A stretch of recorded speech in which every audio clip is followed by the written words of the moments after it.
Hello friends, welcome to Bella's home cooking. இன்னைக்கு ஒரு lunch menu தான், லஞ்ச் பாக்ஸ் ரெசிபி. மீன் குழம்பு, சாதம், கரண்டி ஆம்லெட், முருங்கைக்கீரை பொரியல், தக்காளி மிளகு ரசம். மண் சட்டி மீன் குழம்பு பண்ணுறதுக்கு நான் இன்னைக்கு 1 கப் அளவில் சின்ன வெங்காயம் எடுத்திருக்கேன். சின்ன வெங்காயத்தை இந்த மாதிரி நறுக்கி நல்லா தட்டி எடுத்துக்கோங்க. நீங்கள் மிக்சி ஜாரில் கூட குறகுறப்பாக அரைச்சி எடுத்துக்கலாம். 4-5 பல் பூண்டு, இதையும் தட்டி எடுத்துக்கோங்க.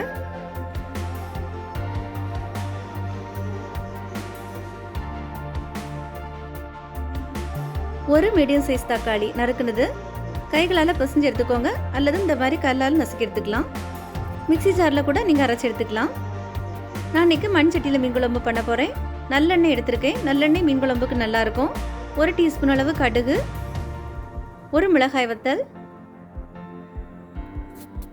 கடுகு உடஞ்சதும் நம்ம தட்டி வச்சுருந்த பூண்டு இதில் சேர்த்துடலாம். பூண்டு நல்லா வதங்கி பூண்டோட பச்சை வாசனை போகட்டும். நம்ம தட்டி வச்சுருந்த சின்ன வெங்காயம், சின்ன வெங்காயத்துக்கு பதிலாக நீங்கள் பெரிய வெங்காயம் கூட இது மாதிரி தட்டி எடுத்துக்கலாம். வெங்காயம் வதங்குறதும் தக்காளி, நம்ம நசுக்கி எடுத்து வச்சுருந்த தக்காளி இதில் சேர்த்துடலாம். தக்காளி நல்லா வதங்கி வந்திருக்கு. இனி இதில் மசாலா சேர்த்துடலாம். நான் இன்றைக்கி மீன் மசாலா எடுத்திருக்கேன். 2.5 டேபிள் ஸ்பூன் அளவில் மீன் மசாலா. நீங்கள் இதுக்கு பதிலாக குழம்பு மிளகாய் தூள் இருந்தால் கூட சேர்த்துக்கலாம். மீன் மசாலா நான் ஏற்கனவே ஒரு வீடியோ போட்டிருக்கேன். சில ஊர்களில் ஓமம், சுக்கு சேர்க்க மாட்டாங்க. அப்படி இல்லைன்னா அதை தவிர்த்துட்டு நீங்கள் மீதி பொருட்கள் அப்படியே சேர்த்துக்கலாம். மசாலா லிங்க் டிஸ்கிரிப்ஷன் பாக்ஸில் கொடுக்குறேன். ஒரு சின்ன லெமன் சைஸ் புளியை தண்ணியில் ஊற வச்சு கரைச்சி வச்சுருந்தேன், அதில் சேர்த்துருக்கேன். 1/2 கப் அளவில் தேங்காய் நல்லா விழுதாக அரைச்சி எடுத்திருக்கேன், அதில் சேர்த்துடலாம். தேங்காய் சேர்க்காம கூட இந்த குழம்பு நீர் செய்யலாம், நல்லாயிருக்கும். குழம்புக்கு தேவையான அளவு தண்ணி, ஜார் அலசி அதோட தண்ணி சேர்த்துருக்கேன். உங்களுக்கு எவ்வளோத்துக்கு குழம்பு வேணுமோ அவ்வளோத்துக்கு சேர்த்துக்கோங்க. மசாலா கொதிச்சதும் மீன் சேர்த்துடலாம். உங்களுக்கு விருப்பப்பட்ட மீன் நீங்கள் சேர்த்துக்கோங்க.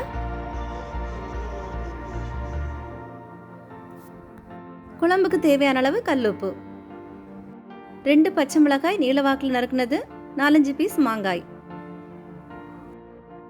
மீடியம் ஸ்பீடில் பாதி அளவில் மூடி வச்சு நல்லா வேகிற வரைக்கும் வேக வச்சிடலாம்.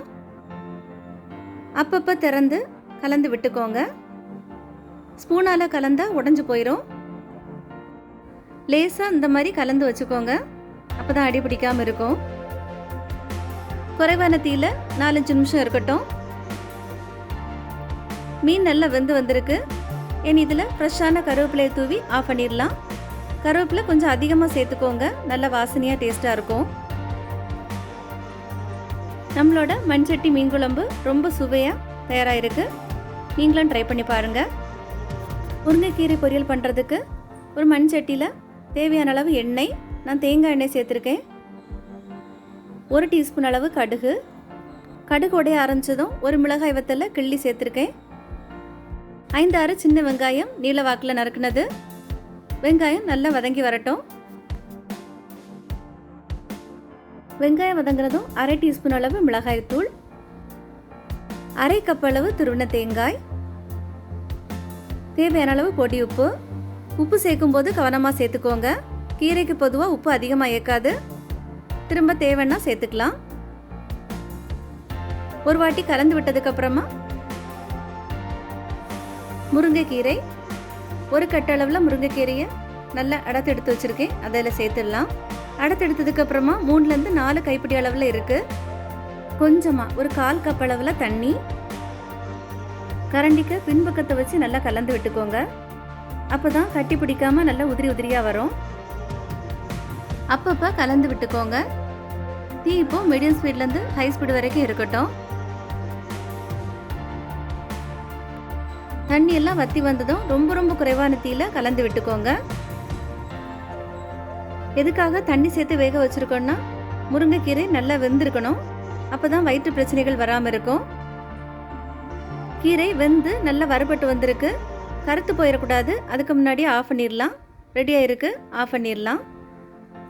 தக்காளி மிளகு ரசம் பண்ணுறதுக்கு ஒரு தட்டக்கூடிய கல்லில் 1 டீஸ்பூன் அளவு மிளகு, 1/4 டீஸ்பூன் அளவு ஜீரகம் நல்லா தட்டி எடுத்துக்கலாம். இந்த மாதிரி குறகுறப்பாக தட்டி எடுத்துக்கோங்க.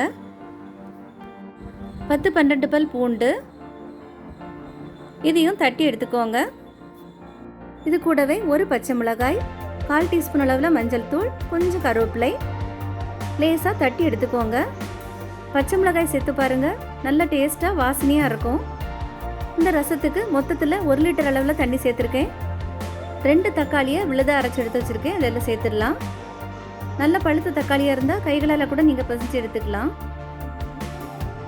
2-3 பீஸ் அளவில் புளி,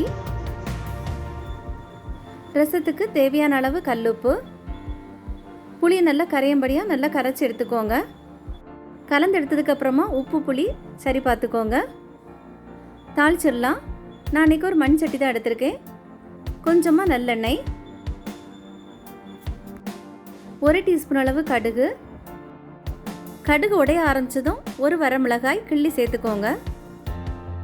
கடுகு உடைஞ்சதும் 1/4 டீஸ்பூன் அளவு பெருங்காயத்தூள், ஒரு சின்ன பீஸ் அளவு கட்டி பெருங்காயம் கூட நீங்கள் சேர்த்துக்கலாம். நம்ம தட்டி வச்சுருந்தா மசாலாவை இதில் சேர்த்துடலாம். பூண்டோட பச்சை வாசனை போகிற வரைக்கும் ரொம்ப குறைவான தீயில வச்சு கலந்து விட்டுக்கோங்க. 1 நிமிஷம் வதக்குனா போதும். 1 நிமிஷம் நல்லா வதக்கி விட்டதுக்கப்புறமா புளி தக்காளி கரைச்சி வச்சுருந்ததை இதில் சேர்த்துடலாம். லேசாக நுர பொங்கி வந்தால் போதும், கொதிச்சிடக்கூடாது. தீயை ஆஃப் பண்ணிவிட்டு மல்லி இலைகளை சேர்த்துடலாம். மண் சட்டியாக இருக்கிறதால தீயை ஆஃப் பண்ணதுக்கப்புறமும் நல்லா சூடாக இருக்கும். லேசாக நுர வந்த உடனே ஆஃப் பண்ணிடுங்க. ரசம் எப்படி செஞ்சு பாருங்கள், நல்ல மணமாக நல்ல சுவையாக இருக்கும். கரண்டி ஆம்லெட் பண்ணுறதுக்கு கொஞ்சமாக தேங்காய் எண்ணெய், பொடியாக நறுக்கிற சின்ன வெங்காயம், பாதி பச்சை மிளகாய் பொடியாக நறுக்கிறது, தேவைக்கு உப்பு, ஒரு முட்டை நல்லா கலந்து எடுத்துருக்கேன். அதில் சேர்த்துடலாம். ரொம்ப குறைவான தீயில வச்சு பொரிச்சு எடுத்துக்கணும். ஒரு வாட்டி மரிச்சு போட்டதுக்கப்புறமா திரும்பவும் ஒரு வாட்டி மரிச்சு போட்டுக்கோங்க. கடைசியாக கொஞ்சம் மிளகுத்தூள் ஒரு வாட்டி மரிச்சு போட்டு எடுத்துடலாம். லஞ்ச் ரெடி பண்ணியாச்சு.